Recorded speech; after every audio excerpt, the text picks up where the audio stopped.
Welcome to Exhausted Sparrows Unite. I am your host, Krista Jones, along with my co-host, Chantel Schaefer and Tom Morell. I got them both in the room today, which is always exciting because they have so much great stuff to add to the conversation. And we're going to talk about something, that is kind of a theme in this podcast. And it is that invisible bully that lives within each one of us. You know that voice in your head, the one that's telling you you're not enough, you're not doing enough, you're unprepared. Yeah, that voice, it doesn't just push us into the hallway. It pushes us into the mirror where it often humiliates us in front of our friends at 2 a.m. when we're trying to fall asleep. And we've been living with this so long that it often confuses what the truth really is. This is trauma, guys. This is our brain going haywire. And today we are going to deal with it and we are going to fix it because we are Exhausted Sparrows Unite. I felt a lot of power saying that. That was very powerful, yes. And we need to talk about it. Like, it is a theme with almost every single episode that we do, but we're going to spend a lot of time on it today. That's the t-shirt. We.are.exhausted. Period. Sparrows Unite on the back. That's the shirt. Guys, I'm honestly, if somebody could, we got to get this line going. Tracking this stuff? Somebody needs to organize. Yes. And if you stop us and say those words, you are going to win. The first person that does is going to win an apple pie for Thanksgiving. Oh, okay. If you know nothing about our charity, Sparrow's Nest of the Hudson Valley, here in the Hudson Valley, New York, then you don't know that we feed cancer patients, which means you don't know that one of our most talked about fundraisers is our homemade apple pies, where we are literally one of the only people that are not taking, I love Sara Lee, but we're not taking a Sara Lee pie, crumbling it up a little bit, throwing it in our oven and trying to pass it off as our own. Oh no, you're making them We here. are physically making them here. With real apples. So the person that tells us the name of this week's t-shirt, which is We are exhausted. first person is getting a free apple pie. There you go. Chantel, just remind me remind me. You know what's going to happen is a gala. Somebody's going to come running up. So we're having a farm stable gala on Friday. It's one of our big fundraisers of the year. Big. And I know somebody's going to run up. But is and this just episode? say, Is this we episode are gonna, exhausted. Is this episode? This gonna air episode's going to be after it, so they can't. Okay, not a gala. Oh, we are sneaky peeky people. You better get to us before apple pie season. So thank you for coming to Gala, though. We appreciate it as you're listening to this. We had such a great time. Saying dag nabbits, but come on in. Anybody that says it, the first person that says it is going to get a free pie. Pies are $25, but yours is free and made with love. I'm wondering if I could block my phone, my number when I call in here. And call me and go, hello. Hello, I believe the phrase was. No, you have to physically see me out in public. Oh, okay. And I've been an introvert, so Put on your Captain America costume, Tom. We're going to talk a little bit about the Saboteur today in Captain America. We're going to get to that, but we really got to start talking about the invisible bully and what it is. Right? It's our inner critic. It's that annoying voice that has so much to say. Yeah. And then we're going to eventually talk about how do we get rid of this voice. We've talked a little bit about negative Nellies in our life and getting rid of the people around us and the environment around us that makes us feel negative. But we all know that that voice is somewhere between 80 to 90% of the self-talk that goes on in a day. That is huge. That bully voice, that awful voice, that I'm not good enough voice, that is exhausting. And it's not just a bully voice. You mentioned it before. I like to call it the saboteur because bullying is one thing. Bullying is just like, hey, I'm just gonna be mean for the sake of being mean because it's a power struggle. But the saboteur is there to dissuade you or to sabotage your plans or your desires or your wishes, your goals, your dreams. Right. That's where this negative talk comes from, or that's the effect of it, I should say, not where it comes from, but that's the negative effect of this negative self-talk, or what we're talking about, from the saboteur in your head. And where it comes from, right, are these judgments that, whether they're true or not, that we have felt that the outer world has given us. You're not a good math person. You will never be good at math. You will stink in math. You get C's in math. Whatever it is, we end up taking, which by the way, C's in math are pretty good. I was going to say, this is oddly specific. Are you not good at math, Krista? Actually, I'm really good at math. Oh, okay. She's good at exceptionally good at math. I'm good at Rain Man math. Okay. If that makes sense That makes to you. sense, yep. Like, I'm good at saying we have 400 recipients. They're eating 6 ounces each. There's, blank amount in this pack. Like, I'm good at that kind of math. See, this is positive self-talk. This is positive self-talk. But we learn a lot of this negative self-talk because of whatever we believe the world thinks of us. And then we don't separate the world's thinking it and us thinking it, because it seeps in, and then it just ends up being the voice. It's just common. It's just something that we hear every single day. And it's very common, correct? And like I said, it's difficult to overcome because it becomes an overwhelming voice. But here's what I think of. You know the phrase, "Those who have the least to say it the loudest"? You ever heard that phrase before? Never. No? I think Tom just made that up. No, I swear to God, it's a real saying. Say it again. Those who have the least to say it the loudest. Because of the insecurities? They're the ones that are out there yelling and screaming. They're the ones in making a big scene, or they're the ones that protests sometimes, not to get political, but they're the ones that protest, that are going out of their minds. They're screaming their faces off. They often have the least to say. The least knowledge in the subjects. The least positive, the least the content is not there. The substance is not there. Gotcha. So they have to say it louder just to make it be there. So that's where I think of the negative self-talk. The louder it is, the less significant it actually is supposed to be. Does that make sense? Not at all, Tom. So how are you doing with it? If I'm hearing this, yeah. But you guys have never heard that other phrase before, so it didn't. We haven't. Really make sense. So yeah. I promise this works out. Should we cut this part out? We'll probably just cut this we're not cutting any of it out. This post, authentically we'll is pick living. It up right here. Yeah. So basically, what you're saying, right, is that negative voice is usually the loudest. It is, right, because that is the one we're the most comfortable with. That is what we're used to in the outer world. But conversely, it's the least valid. Exactly. Because squeaky wheel gets the grease, right? Oil, whatever they get, right? Because the complainer is the one we listen to out of the 100 people. It's that 1%. It's that. So it is the least amount, but it gets the most publicity. Correct. Yes, what I mean. Yes. Absolutely. You know what I mean. Then. I knew exactly what you meant. We got there, Tom. We got there eventually. Yeah. But that's true. Yeah. But that's not easy to. I'm not saying that's not your instinct is not to believe that. Your instinct is to believe, well, it's pretty loud. It's probably pretty true. Right. You're too this, or you're not enough that, or you're this instead of that. And or that one is nicer or prettier or funnier or faster or better at this job than you are. Because it's the most overpowering voice in your head. Yes. We automatically, in trying to be humble, automatically go to sometimes extremes that, we're not good. I mean, and it can be simple things like, your mom or dad saying, remember, you hate talking in public. Oh, I do? I do. Yeah. What? Oh, no. So now 40 years later, you're about to give a presentation and you're like, oh, I hate talking. What? It's manifesting. Yeah. It really does. It stirs and manifests over the years. And most of this starts really in childhood. And we can't beat ourselves up over the parents we are now, over the things that we have said, but we can certainly go back as children ourselves and go, well, I have an instance, and Chantel, I know, she's just shaking her head like, oh my gosh, do I have some instances? But we all do. Yeah. Yeah. It's all there, and it all lives inside of us, even if we don't we get past those moments and we go, all right, it was what it is, but it's there and it's nagging all the time, just waiting to show back up.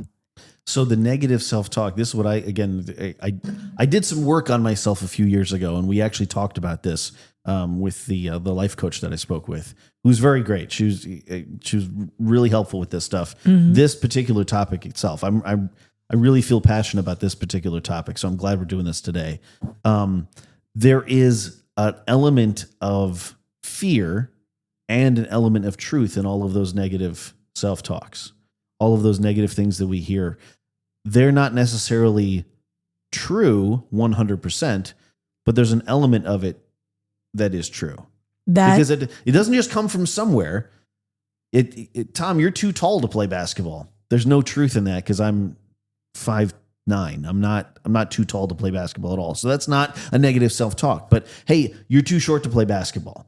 Well, yeah, because I'm kind of short for, I'm an out and average size basketball player. But that shouldn't deter me from trying to overcome that. Mm-hmm. So there's a positive. They're not positive. There's a truth in the negative self-talk that we have to identify, and then from there, why am I fearful about that? There's a fear attached to it as well.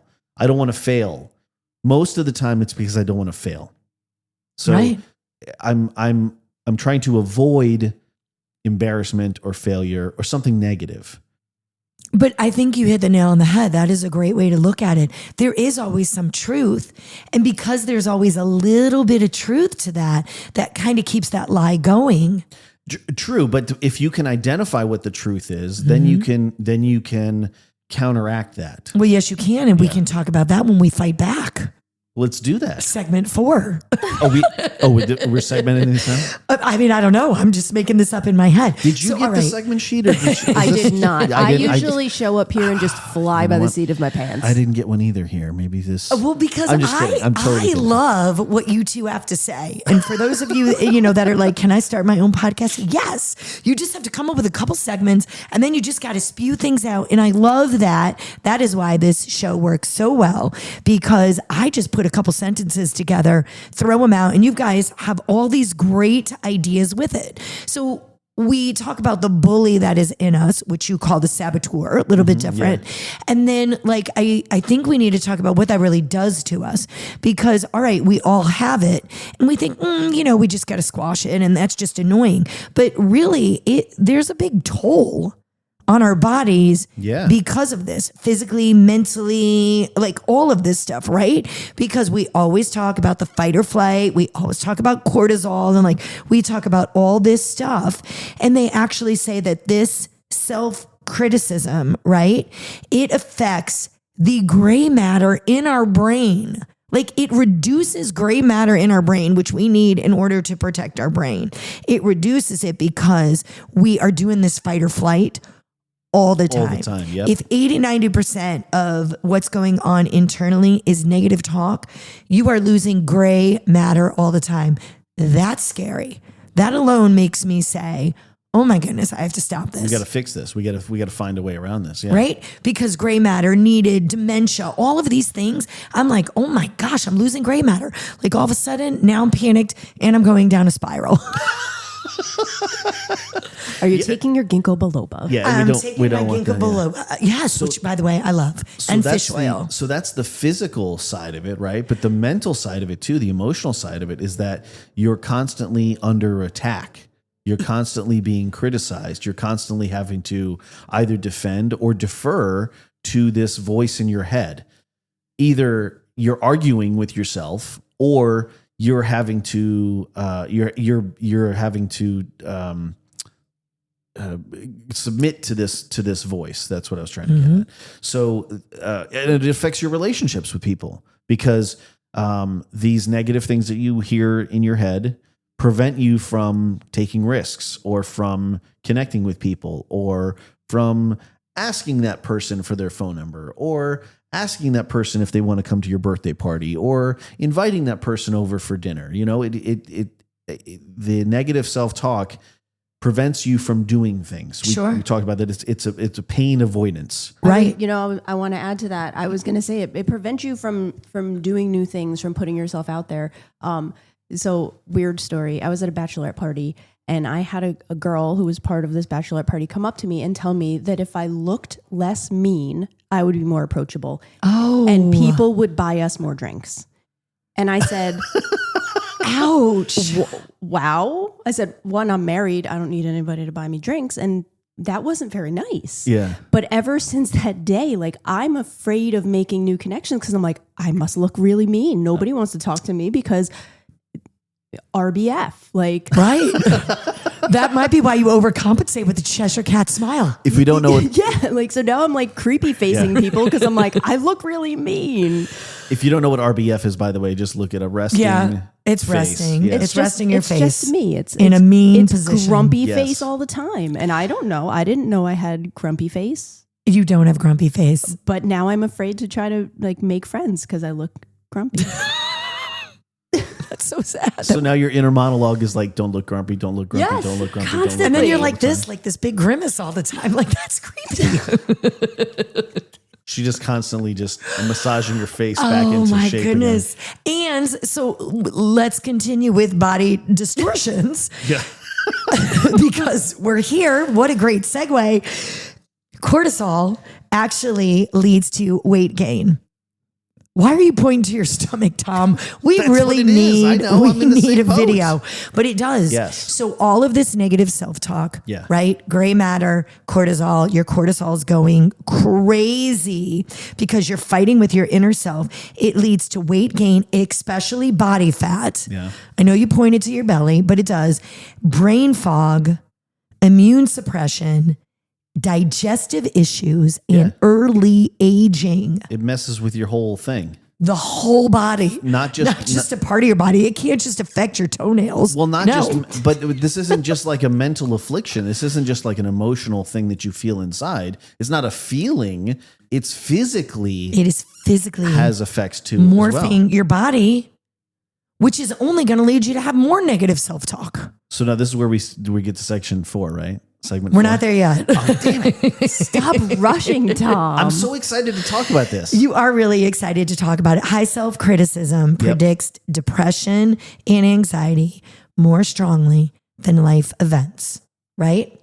So criticizing yourself makes you more depressed than seeing an event in your life or the death of then those type of events. Think about that. Yeah. Think about the death of somebody that you love. Your high negative self-criticism is going to affect you more than something like that. Ouch. That's really, We need to stop it. yeah, that's an odd way to think of it. I know I hadn't thought of it that before, but yeah, But that's crazy. you're right. Yeah. Right? So why do we trust the bully? We got to get into that before we can get into how we cure it, because Tom has a whole way to cure it and some action figures. Well, because the bully is loud. The bully is loud. The bully is loud, and right? persistent. And persistent, exactly. It's always there. So if it's always there, it must be true, right? If you repeat a lie enough, people will believe it, right? That is what it is, right? So- Your brain is evolved to Exactly. have this negative bias. So now it's better to assume that you're going to fall, even though you're not even anywhere near where you could fall. But again, why are we as humans, as animals, why are we programmed to plan for negative? Why do we look for negative? Because the negative is what can hurt us. So It's your survival mode. yeah, so we're protecting ourselves from that. So if we come at this problem, if you will, from the standpoint that, hey, there's a positive intent here. I'm trying to avoid a negative outcome. That's what this negative self-talk, as detrimental as it can be, there is a positive twist to it. Right. There is. It's hard to see that, but if you can find that positive twist and work from that angle versus from the negative twist to it, you can overcome it or even embrace it. So there are people that believe that self-talk is actually self-motivating. Yes, absolutely. Yeah. Right. But with the negative self-talk, if you can find what the reason is behind it, what's the real reason why you're telling yourself that you have RBF. Well, I'm afraid of rejection. There you go. I know. There you go. Doesn't fix it. Well, I'm glad we do this podcast to help everybody else, but the 3 that are on the podcast. Yes, right. But at least if you know what the true source of it is, right, where that negative self-talk is, it's your fear of rejection. You don't want to meet someone who thinks that you're a meanie, right? Yeah. So how do we? I'm not saying we have to come up with the answer right here, but if the approach is then, well, how do I overcome that? You smile like a Cheshire cat. No. Well, but does that really do that? Does a Cheshire cat really smile that way? I don't know either. No. I wish we had video. We're getting really video. Just wards everybody off. Yeah. Right. That lady looks psycho. Yeah. Right.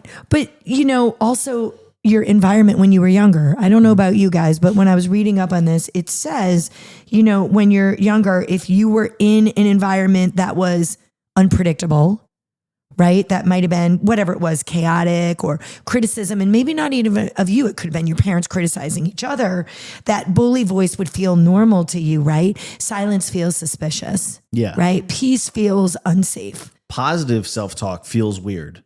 Right. Because you're not sure. Like, you're not used to it. This is no. That can't be. Yeah. That can't be true. My mom and dad, I wouldn't say that there was negative self-talk that was going on. Other than my dad, the time I got the Doritos, I asked for a second thing of Doritos, which I'll never forget. I'll talk about that later. But there wasn't positive talk ever going on. There was not that it was negative, but I never got, oh my gosh, like you got an A on this paper, or you made the dance team, or you like this. I'm so proud of you. Like I didn't get that either. And so I think, right, that because I didn't get that, I just kind of went the other way. It adds validity to that story.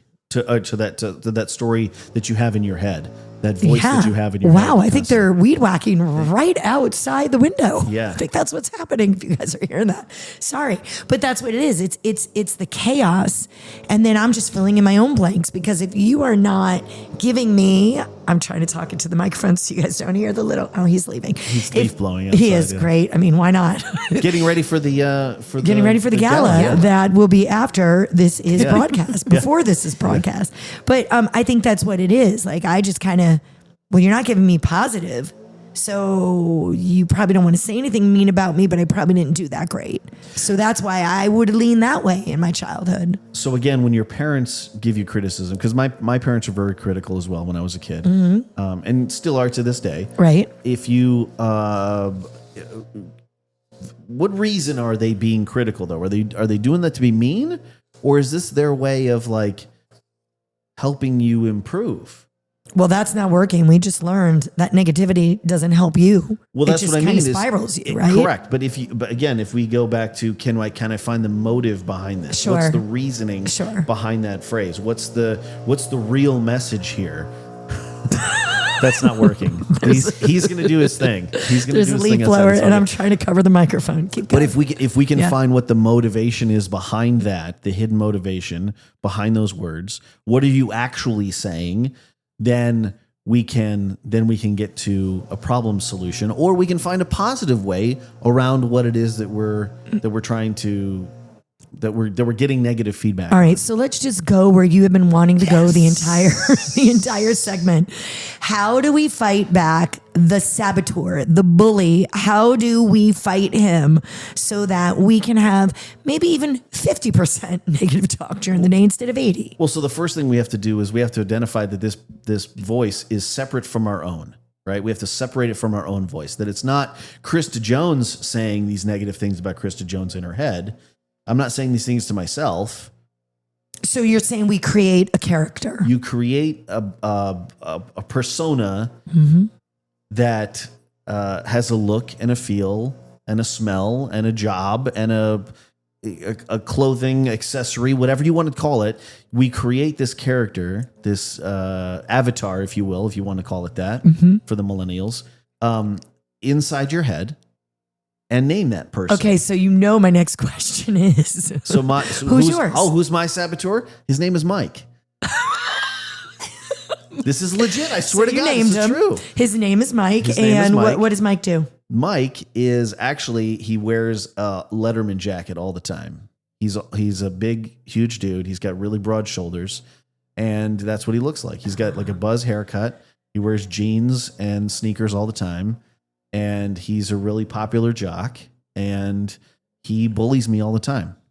That's Mike. That's raw. Yeah. That is raw. But that's who he is. Yeah. And that's who I have in my head. Yeah. That's and your that's person. that's the vision, the visual that I have. Okay. So now when I hear negative self-talk, Tom, you don't work hard enough at work, or you're not putting enough hours And you're in, called Tommy. or you're not doing this, or you're not doing that, or this isn't going right at Right. home, or your relationship is not doing okay with this thing.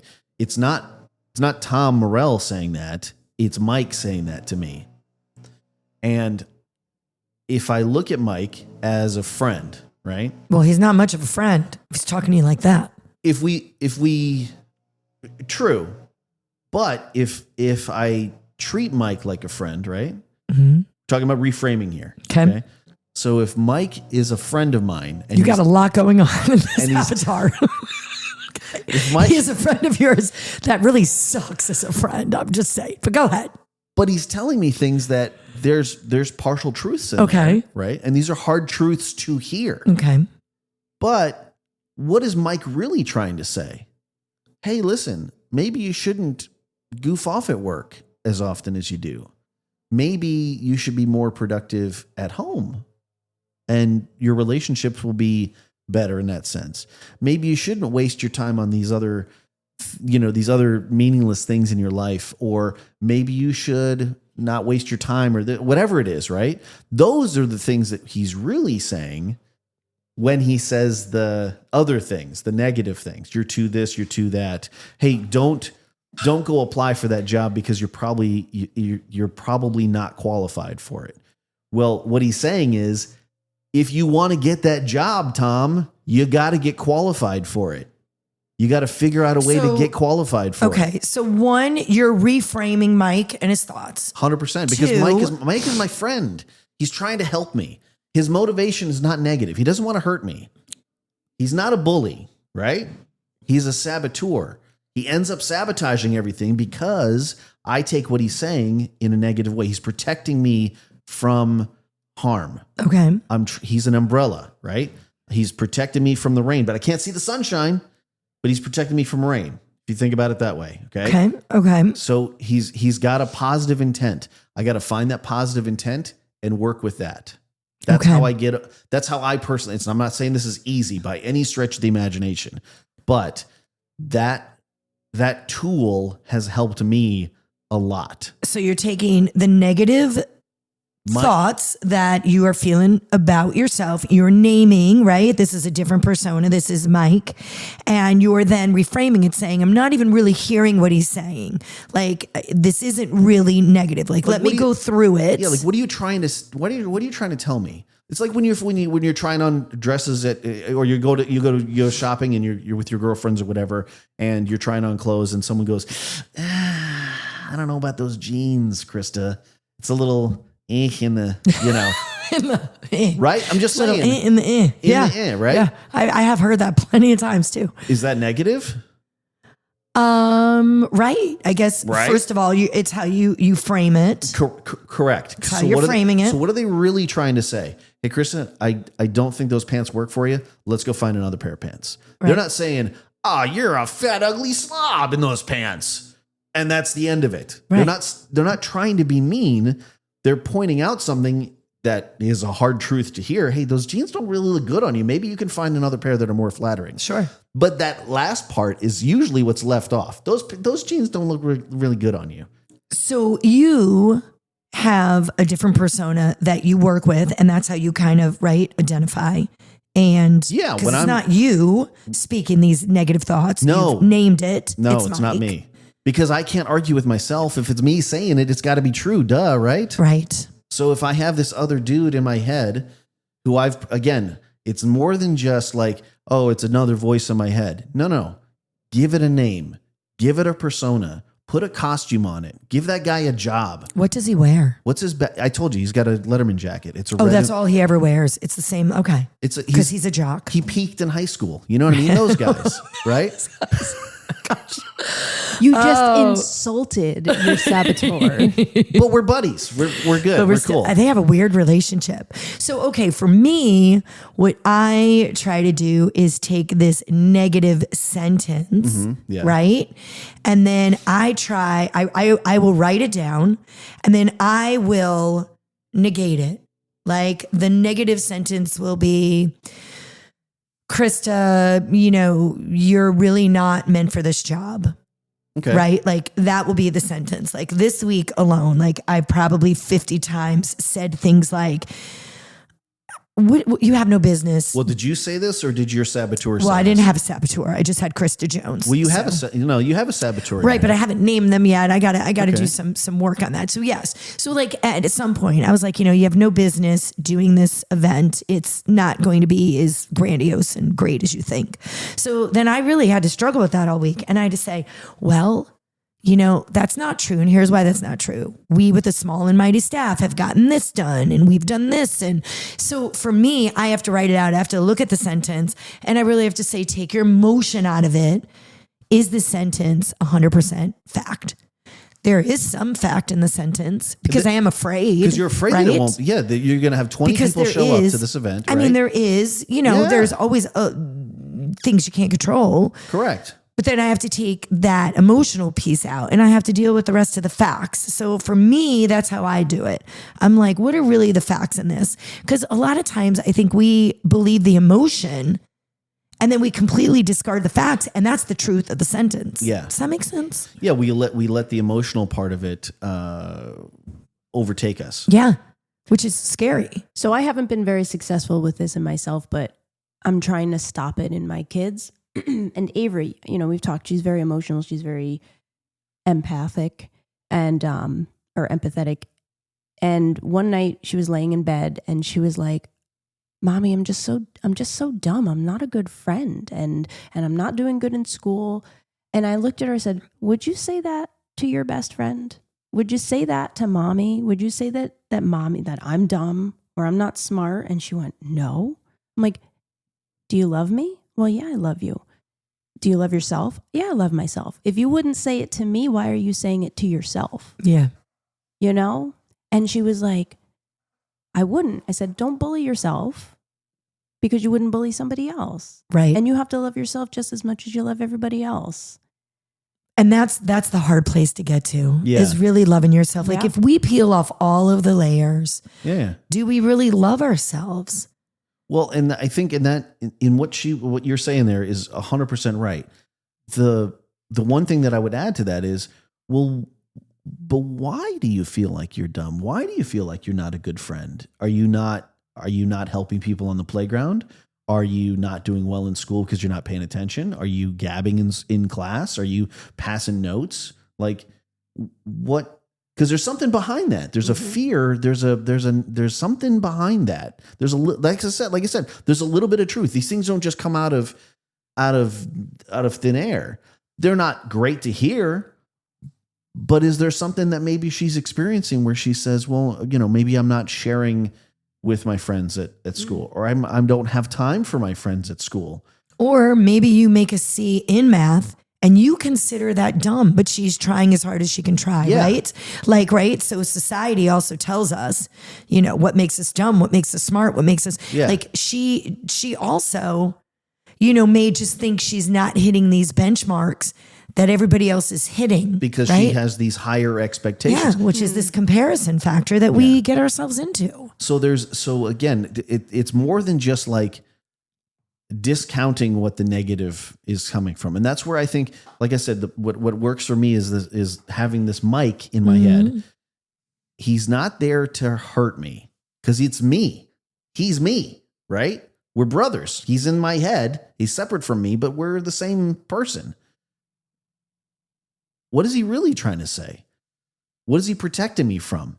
And if you're like, because as parents, we're all parents, we want to protect our kids from everything, right? So we don't let them play football. We don't let them do this, or we don't allow them to do that. But what can we still let them do those things and calm our fears about the things that we're really afraid of? What are we really afraid? I'm not afraid of my kid playing football. He's going to have fun playing football. What I'm afraid of is he's going to get injured. That's what I'm afraid of. Right. So when I tell my son, hey, you're not allowed to play football, it's not because I hate football. It's because I don't want you to get hurt. And if we can frame that negative self-talk from Mike, from our saboteur, if we can reframe it into, well, what are you protecting me from? You're telling me this negative thing and it's meant to protect me from something. What are you protecting me from? If we can reframe it that way, we're going to be in a whole lot of better spot. Sure, because we realize that a lot of what we're afraid of is irrational, right? There's a part of it that's irrational, yeah, but part of it is rational. There's an element to it that is true. And what is it really, like you said, with this event that went great, by the way, a week later when this airs, the gala is a huge event for you guys. There's a lot of pressure on you to make this a successful event. Those things that your inner saboteur is saying is nobody's going to show up. Now you can reframe that and go, you know what? You're right. That may happen. How do I make sure that people actually show up? Sure. Hey, you're not going to raise your enough money for this. You know what? You're right. I may not raise enough. How do I make sure that we do raise enough money? Hey, the food's going to be cold or it's not going to show up. You're right. How do I make, so you see what I mean? Where you can reframe that negative self-talk into, hey, you're not qualified for this job, Krista. This isn't the right job for you. You know what? You're right. I might not be. What do I need to do to make sure that I am? Right. And that's where that negative self-talk, you use it as feedback instead of as a punch to the face. Does that help? That helps tremendously. I mean, that's true. Right? I think that's what it is. We consider negative self-talk as the truth, and that's the stopping point. Right. But it's not. It's the start of a conversation. Right. With your Mike, whoever it is. Have a conversation with that guy and go, I hear what you're saying. What are you really trying to tell me? Dig a little deeper. Hey, this event is going to suck. Why do you think it's going to suck? Well, because we're not going to raise enough money. Help me, Mike. Help me figure out how we're going to raise enough money. Right. Help me figure out how we're going to get enough food here and how we're going to fit 200 people into this tent and how we're going to have a good time. Help me figure it out. And then that's when the next character comes in. Who is? Your inner captain. I know it sounds funny. It doesn't. I promise you. So inner captain is a good guy. He's the good guy. And your inner captain has a name? Or she or it. But I don't, this is it. This is what we call in the business, we call the tease. Let's do that for another episode. Is the inner captain. Oh. Yeah. Are we going to at least know your inner captain's name? Did you name your inner captain? Oh yeah. Go ahead. You got to listen to the next episode. Oh my God. Thelma. It's you got to tune in next week. It is a tease. Or later on somewhere down the road. Oh my gosh. So we're not going to know all right. Well, so hopefully we left you with at least enough tools. Yes. That you can kind of get yourself out of this, right? Because at the end of the day, the invisible bully thrives in all of us. I think we all have a saboteur. It convinces us that we're not good enough, we're not smart enough, we're not qualified enough. The truth, though, is that you are not that voice that says that you are unworthy. If you're listening, you have the power to talk back to that voice, to rewrite that voice, to reframe that voice, to replace that cruelty with some compassion, figure out what the little bit of truth is in that, and get rid of the negative. You've survived every single day with that voice whispering in your head, but imagine what it would look like if you just stopped listening and just focused your energy on peace. Because the invisible saboteur, it's only strong when it stays invisible. So drag it out into the light, name it, and get rid of it. sparrowsnestcharity.org. Go to the website and tune in next week, or maybe the week after, when we talk about our inner captain. Until then, be kind to yourself and each other.